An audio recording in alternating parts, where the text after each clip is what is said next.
రాష్ట్రంలో ప్రజలందరికీ సంక్షేమ పథకాలను రూపొందించి అందించిన వ్యక్తి వైఎస్ రాజశేఖర రెడ్డి అని ఆయన కుమారుడు ప్రస్తుత ముఖ్యమంత్రి వైఎస్ జగన్మోహన్ రెడ్డి అలాంటి మరిన్ని పథకాలను తీసుకొచ్చారని, ప్రతి ఒక్కరి ఉజ్వల భవిష్యత్తును ఆలోచించే ముఖ్యమంత్రి సంక్షేమ పథకాలను రూపొందించారని, రానున్న ఎన్నికల్లో ప్రజలంతా మళ్లీ ఆయన్ను ఆశీర్వదించాలని నెల్లూరు పార్లమెంట్ మాజీ సభ్యులు మేకపాటి రాజమోహన్ రెడ్డి అన్నారు.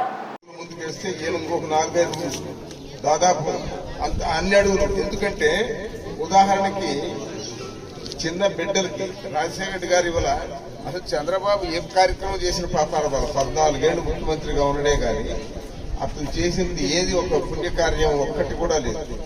ఇప్పుడు పుట్టిన బిడ్డలందరినీ కూడా పేదవాళ్ళు పనికి పంపించకుండా స్కూలుకు పంపించడానికి అమ్మఒడని ఇస్తున్నాడు 15,000 రూపాయలు.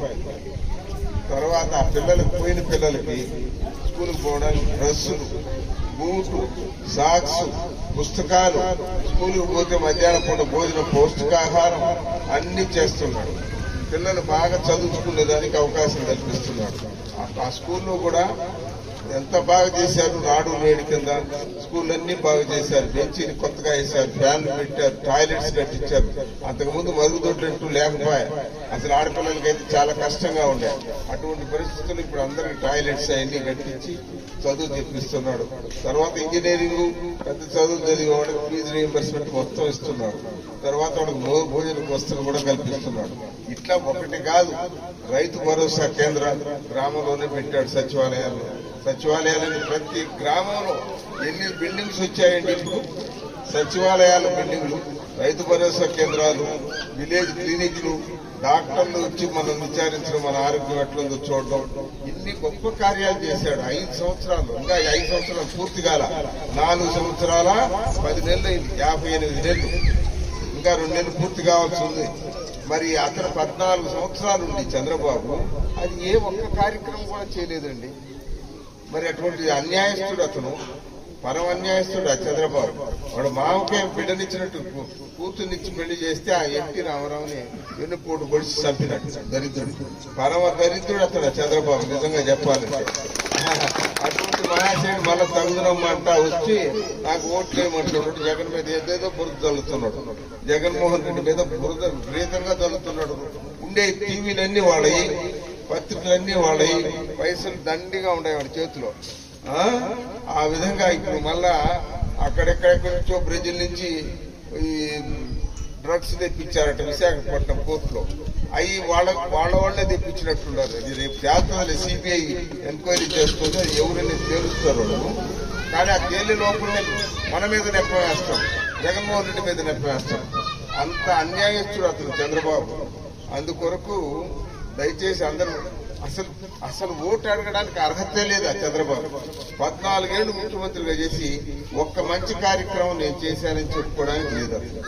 ఆ పరిస్థితుల్లో ఇప్పుడు నాయన మీకు ఇప్పుడు చంద్రబాబు 1000 రూపాయలు పెన్షన్ ఇస్తున్నాడు, 40 లక్షల మందికి ఇచ్చాడు.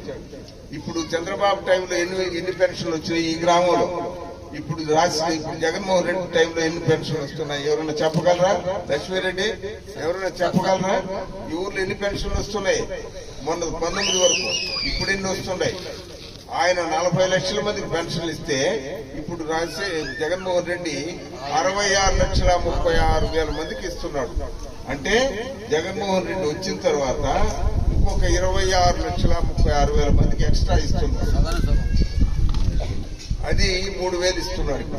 ఆయన ఇచ్చిన 1,000 రూపాయలు అయితే 3,000 ఇస్తున్నాడు. అది మరలా కూడా రేపు మేనిఫెస్టో చెప్తాడు. అది కొంత పెంచే అవకాశం కూడా రావచ్చు. ఆ విధంగా ముచ్చుకోళ్ళు అందరూ కలిపి 11 కోట్లు వచ్చిందంట ఈ 58 మాసాలు.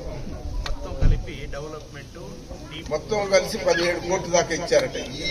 ఈ 2 ఊర్లు బాడిసుపల్లె, కృష్ణాపురం, బోధవాడ, ఈ తిమ్మాయిపాలెం ఇవన్నీ కలిపి 17 కోట్లు 58 మాసాల్లో.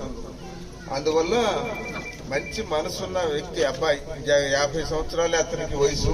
ఇంకొక 25 సంవత్సరాలు రాజకీయం చేస్తాడు జగన్మోహన్ రెడ్డి కానీ విక్రమ్ బాబు కూడా. జగన్మోహన్ రెడ్డి కంటే 20 రోజులు ఎంతో నేను చిన్న.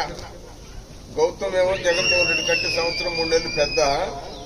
ఈయన విక్రమ్ బాబు ఏమో జగన్మోహన్ రెడ్డి కంటే 20 రోజులు చిన్న